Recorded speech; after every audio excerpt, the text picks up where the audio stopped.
What's up guys, Ace here, and today I'm going to be answering the question, is this new DLC for World War II worth your buy from a zombie standpoint? Now, if you don't know already, the map is called the Tortured Path, and this map is really different from other maps we've seen in Call of Duty Zombies, because this isn't really a map, it's more of a game mode that has 3 different maps in it, but these maps aren't normal big-sized maps, they're smaller maps. And it's kind of supposed to be a journey through all these 3 sections, and how, it doesn't really make sense when you actually go from a storyline perspective. It's really weird, because first of all, you start off from, some winter area from the cutscene, and then you just bounce around everywhere, and the story doesn't make sense already, and then the Easter egg, people are having a really rough time finding it, because it's not a hard Easter egg necessarily, it's just really, tedious. It doesn't, allow you to do things in a normal manner. You have to do so much stuff for this one step, and it's ridiculous. But even if you're not looking at the Easter egg, because a lot of people don't really play it for the Easter egg, but just for the fun aspect, I don't think this is a good DLC for you, because this map, all of these 3 maps have 10 rounds that you go up to. 10 rounds is the max limit. Actually, you go to 11 rounds, but the 11th round isn't really counted, I guess. It's really not that hard. You survive for a minute in that round. So let's just say 10 rounds for each map. And these 10 rounds aren't your normal 10 rounds either. Not your first 10 rounds from any other zombies map. They get really hard really fast. They start pouring in tons of zombies and tons of special zombies, and there's objectives, there's challenges. If you remember Burger Town from Exo Zombies, or I don't know what the actual DLC name was called, but it was Burger Town. That was tedious, because you had these survivor rounds, which would, if you didn't succeed in those challenges, it would shut off the entire power for every single part of the map. And in this one, if you fail the challenges, which some of them are really annoying, it completely just ends your game. So there's no option for you to do anything. It just ends your games. It counts as a defeat, and you're done. You have to start all over. It's ridiculous. You have 3 of these challenge rounds in each of the map, or each game you're gonna play, and then you're gonna have a boss fight at the end, depending on which map you are. But yeah, there's a boss fight, and that one's, honestly, some of the challenges that they give you for the 3 rounds that I was talking about are even harder than the boss fight. The boss fight, it's tough, but it's not as tough as some of those things, especially solo.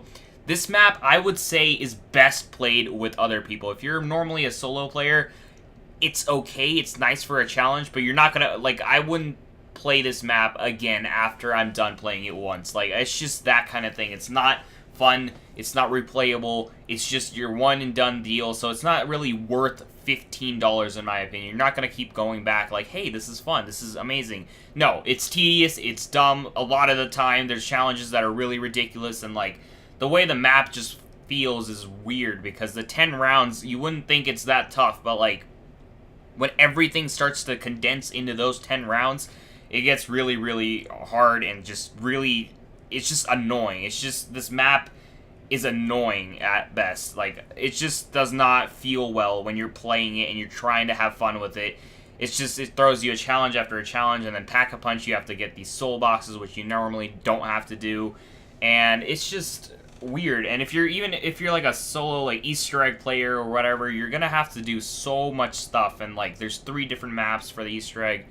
It's ridiculous. Even the second map is cool. It's a little a boat area, so kind of like the Voyage of Despair that we've been teased about for Black Ops 4. It's still really, there's smaller maps, so it's not something wide open where all these zombies can spread out. You're gonna be really condensed. You're not gonna have that much space to do a lot of stuff, and they're close quarter maps also, so it's not really that enjoyable. I don't know how else to say it. I wouldn't think that this is something you want to spend a lot of money. If you're primarily a zombies player, if you're a multiplayer player, again, that $15 spreads across a bunch of different maps. But for the zombies thing, I would say that this DLC is not worth it. This is a game mode that you're paying for. Again, a lot of people, a lot of the bigger YouTubers even have said that, yeah, it would be nice as a free game mode, but that I would say that that's true, because this is just, it's not fun. It's fun, it's a cool concept, but it just, I think it's executed really poorly because it's just so annoying that why would you play that over something like the other maps? The Darkest Shore wasn't my favorite map, but stuff like the Shadow Throne and the Final Reich I think were much, much better.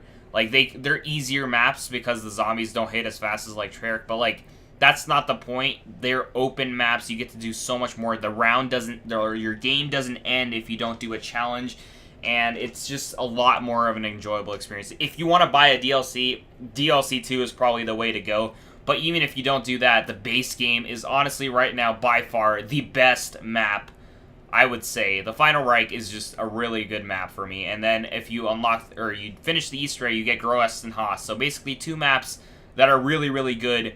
And if you want to get a DLC, I would get the Shadow Throne, so which is DLC 2. But this DLC, DLC 3, is not worth your $15 if you're playing just for zombies. I would say so. Let me know what you guys think in the comments down below.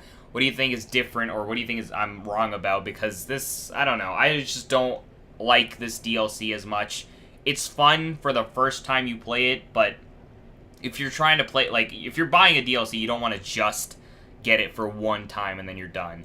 So I would say it's not really worth it. If you watch it on YouTube, it's basically the same thing, or basically it's like the exact same thing, and you're not really missing much if you're not buying the DLC for yourself. But anyway, guys, hopefully you guys did enjoy. Don't just do it ASAP. I'll see you guys in the next video. I'll probably be doing videos still on the other 2 maps that I haven't done yet, Chapter 2 and Chapter 3. But anyway, that'll be it, and I'll see you guys in the next video.